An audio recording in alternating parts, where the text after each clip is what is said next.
Change 262 heavy, wind calm, runway 31 left, clear for takeoff, caution wake turbulence, previous departure heavy 777. Welcome aboard our gauges, because we're sitting on top of them again. Let's zoom out. Alright, that looks better. You can actually see all of our gauges. This is a cool windscreen, isn't it?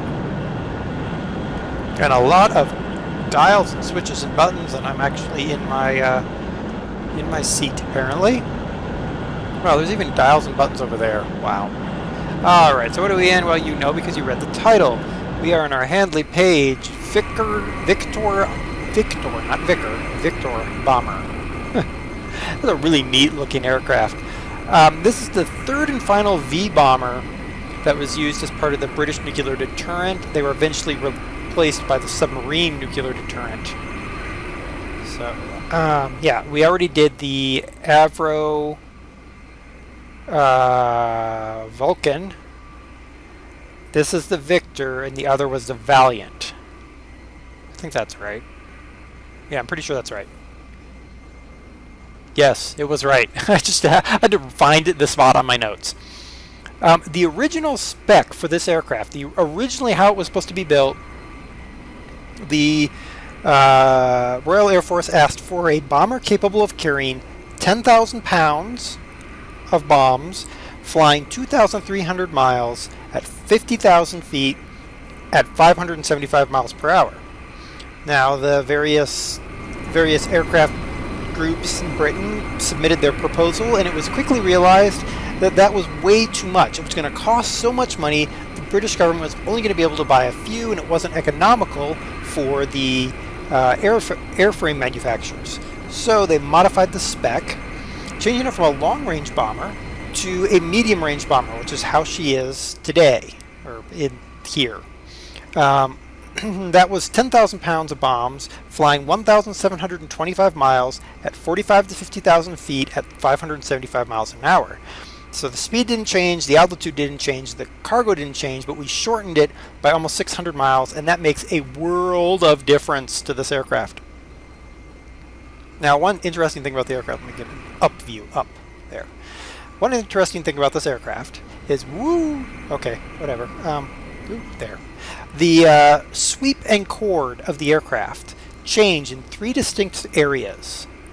Now, this was a design decision, and what this did is it allowed, it ensured a constant limiting Mach number across the wing that allowed for a higher cruise speed. Because if the wing was just a straight wing, if they kept the same chord, the airflow of the compression wave across the wing would have reduced the cruise speed of the aircraft. This changed the airflow slightly, and it increased the limiting Mach number across the entire wing structure. Alright. She is powered by, well, actually, she's powered by 4 Armstrong Siddeley Sapphire AS SA7 turbojets, producing 11,050 pounds of thrust each. She can go 627 miles an hour at 37,000 feet. That's a nice view right there, isn't it? Let's get inside. Actually, we're going to shift. No, that opens the main exit. Ooh, what did that open? Oh, there you go.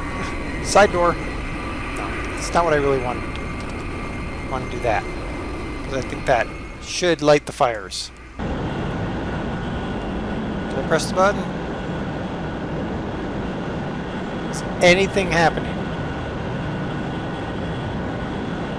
Yes, I see a gauge moving. Am I seeing the gauge move? Oh, yep, there it is. Okay. Alright, good. Okay, we're in startup phase now. Alright. She can fly a maximum of 627 miles an hour at 37,000 feet. She has a 6,000 mile range. She can carry 35, the latest variant, the final modified variant, can carry 35 1,000 pound bombs or 1 Yellow Sun freefall nuclear bomb. Depending on its core, it can produce either 400 kilotons or 1.1 megatons. That's what she could do. While she's firing up, we're firing engine 3, it looks like. Where are we? We are at what was RAF Tengan in Singapore. It is now just Tengan Air Base in Singapore.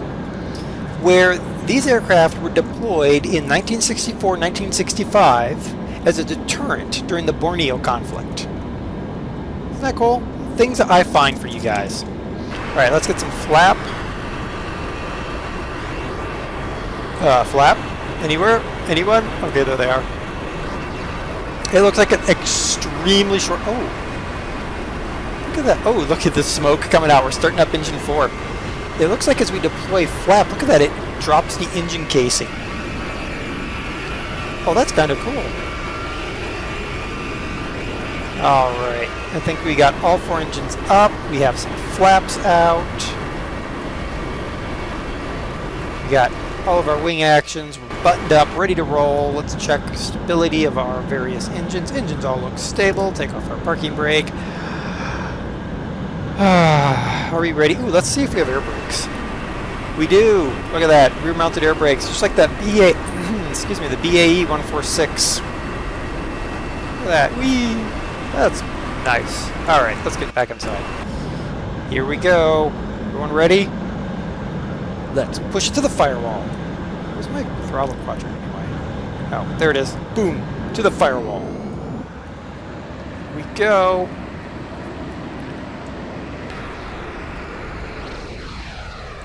Relatively quiet engines. I expected more of a guttural roar or something. She's just like a little whisper jet. Oh, she's so quiet. I'm falling back into my seat apparently. Can we take off yet? Ooh, yes we can. There she goes. I think I did a little bit of tail dragging there. Look at those gears folding around like that.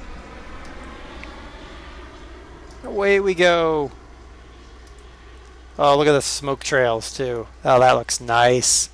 You'd expect that on a big old aircraft like this. Alright, we're going to throttle her down a little bit. Make sure we've got all of our flap retracted so we don't have a crash.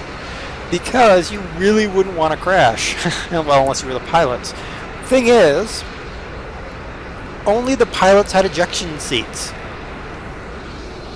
The other members of the crew did not get an ejection seat. Instead, they were provided with, and I'm quoting here, explosive cushions. The explosive cushions helped them overcome high G-forces to do a standard jump out of the airplane bailout. So, if you're the pilot, you get an ejection seat. If you're not a pilot, well, just jump. Hope you can figure it out. Alright, where's that? Okay. Our airbase is there. Whoa, oh, no, don't do that. She does look very nice. That very nice nose there. Kind of that chubby little chin. That's where she carried some of her avionics and radar and countermeasures and stuff like that. She did not have a defensive structure. The idea of defense was altitude, speed. That was really it.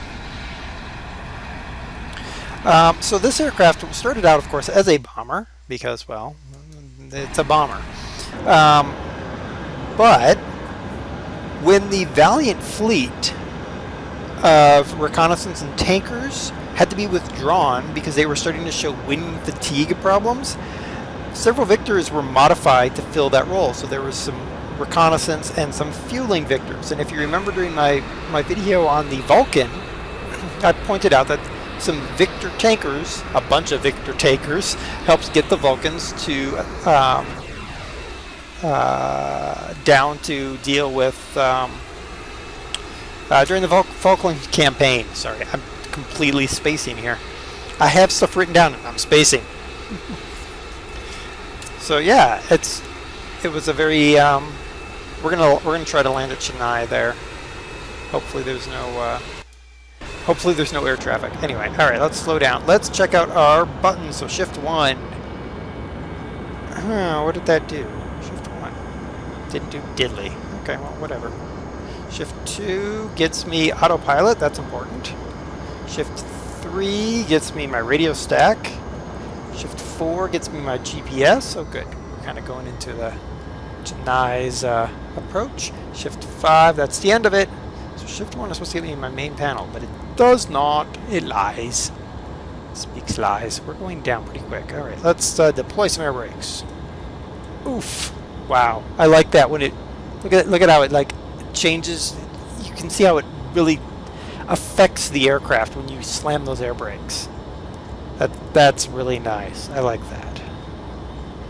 So we're diving. I've got the engines throttled all the way back. I have like flip switches. Where's the Bombay? Anywhere? Bueller? No. Supposedly, if I hit T, something was going to happen. Supposedly, or not. Okay, I lie. Oh well. Okay, where's the airport? I don't know. Ah, it's right over there. Why is there another runway there? Well, let's go for that big, long stretch of blacktop right there. So we're going to go this way. All right. I really like the struts running down the main windscreen. It does remind me of like the Concorde. That's kind of cool. This is going to be fun. I did land the Avro Vulcan, so maybe it's like the V bombers are like my good luck charm. And I'm not carrying any nukes, so we're good. All right, let's get this bird around. Look at that. That wasn't too bad. Okay, remember, Dare, you're in a jet, so you have to spool before you can actually get some thrust. Right. Okay. So this is a really nice model. It actually comes with multiples. I think there's 4 of them in different liveries, different color schemes. And it looks really well modeled. Let's go ahead and slow down, apparently. Slow way down? Okay, we need to air brake, slow this puppy down. I also don't know where my regular speed is. I see the Mach indicator down there. I don't see like oh, there's my wheels. Okay. Alright, that goes in. Oh crap. Okay, there we go. Spool up a little bit. Oh, which direction are you going? Oh, I think you're taking off in this. Are you coming directly at me? Crap. You know, it never fails. Something goes wrong. No, we can do this. We can do this. Nobody else is allowed to take off. Bomber on final. Now I'll just tell the control tower, hey, I have a nuclear bomb on board. We're landing. Yeah, I know I'm too high. Probably also way too fast right now. But quite honestly, I don't know where my speed is. I mean, I see altitude, I see attitude. Was that my speed? It might be speed. Okay, we're coming in low. Oh no, we're still a little bit high. Is that a plane on my runway? I hope not. I really hope not. Okay. Spool her up a little bit. Not a lot. Just a bit. I'm at proper glide slope for that runway over there, not the one I'm trying to land on. Let's give ourselves a little bit more flap. Let's just give ourselves all of our flap. Spool up a little bit. Oh man. So I can't actually see where I'm going in order to make this land. Oh, this is going to be fun. Is that a plane on my runway? Oh crap. Okay, now we're too low. I'm going to try to drift it. Oh, this isn't going to be good. We're chasing him down the runway. Brakes on. Reverse thrust. Do we have reverse thrust? I think we have reverse thrust.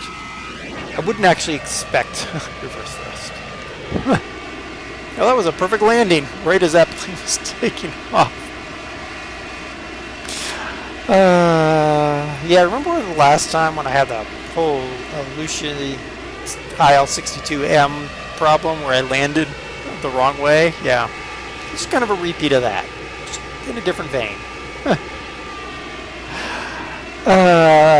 So we've now covered 2 of the V bombers from Britain, which is great.